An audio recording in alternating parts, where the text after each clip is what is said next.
మీరు చాలా సీరియల్ చూస్తుంటారు. నేను ఎవరో చెప్తే రాసుకున్నాను. అదొక మాట చెప్పనియండి మీకు. అది ఉందో లేదో తెలియదు, కానీ మీరు చూసే సీరియల్ ఆ సీరియల్ ఎన్న కాదో తెలియదు నాకు. ఒక బ్రదర్ చెప్పాడు, చెప్తున్నాను వినండి. ఆడోళ్ళ సీరియల్.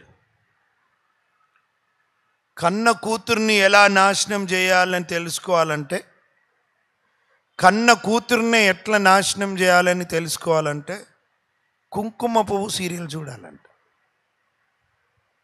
ఏం పువ్వు అమ్మ? సాతాన్ నీ చెవులో పువ్వు పెడుతున్నా, నీకు తెలియదు అది బ్రదర్, నీకు తెలియదు అది. భర్త నుండి భార్యని ఎట్లా విడదీయాలో తెలుసుకోవాలంటే, భర్త నుండి భార్యను ఎట్లా విడదీయాలో తెలుసుకోవాలంటే కార్తీక దీపం చూడాలంట.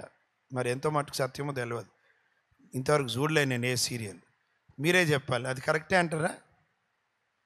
అమ్మ మీరు మంచి యాక్టర్స్ అయిపోయారు. రైట్. తండ్రి నుండి కూతుర్ని ఎలా విడదీయాలో తెలుసుకోవాలంటే కోయిలమ్మ సీరియల్ చూడాలంట.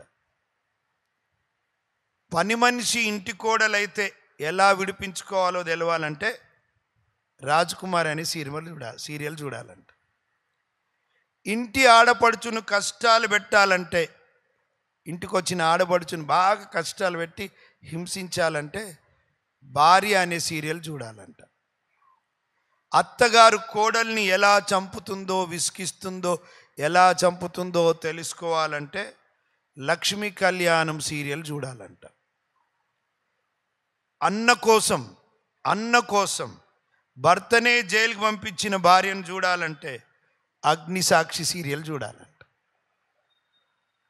చివరికి నేను చెప్తున్నా, నేను ఇస్తున్నా ఇంకొకటి.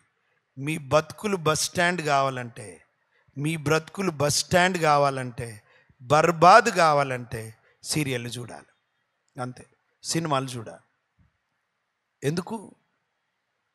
ఏముంది? ఏం చూసి నేర్చుకున్నావు? ఏం నీకు లాభమైంది? ఎక్కడ మేలైంది? ప్రియులారా వింటున్నారా? సీరియళ్ళ వెనకాల కూడా సాతానుడు ఉన్నాడు. అర్థం కళ్ళు తెరవాలే, ఎక్కడి నుండి వస్తున్నాడో తెలుసుకోవాలి వాడు.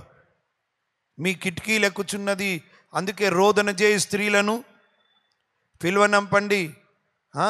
ఎందుకంటే మీ యవ్వన కుమారులు కుమార్తెలను దోచుకోవడానికి ఇదిగో మరణము కిటికీలు ఎక్కుతుందని. చాలా సంవత్సరాల కిందట ఏం కిటికీ ఎక్కుతుందని అందరి కిటికీలు చూస్తే టీవీ వైర్ ఎక్కింది కిటికీలకించి.